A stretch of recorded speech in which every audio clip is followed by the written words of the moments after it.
नेमकं मागणी असं आहे की शासन मान्य देशी दारू दुकान देवणीमध्ये नव्याने होणार आहे, त्याला शासनानं मान्यता द्यावं जेणेकरून सरकारचं महसूल बुडणार नाही. नाही देवणी शहरामध्येच आहे, पण शासनाच्या सर्व नियमाचं पालन करून आहे. त्या ठिकाणी मंदिर, मस्जिद, शाळा, महाविद्यालय कुठलंच काही नाही किंवा महापुरुषाचं स्मारक वगैरे नाही. गावच्या बाहेर आहे. जो कोणी तक्रार करतात ते बड्या लोकांचं खोट्या तक्रारी करून दुकान येऊ नये असं त्यांचा प्रयत्न आहे. का तर ते MRP पेक्षा जास्त रेटने माल विकतात, त्यांची मनोबली चालते.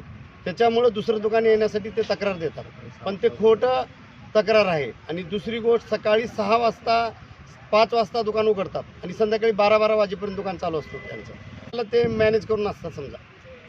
हां, आता तुमची नेमकी काय मागणी आहे? आता आमची एकच मागणी आहे, जे सरकारमान्य देशी दारू दुकान आहे आंबेगाव रस्त्याला येणारं, ते दुकानसाठी शासनानं परवानगी देऊन दुकान चालू करण्यात यावं.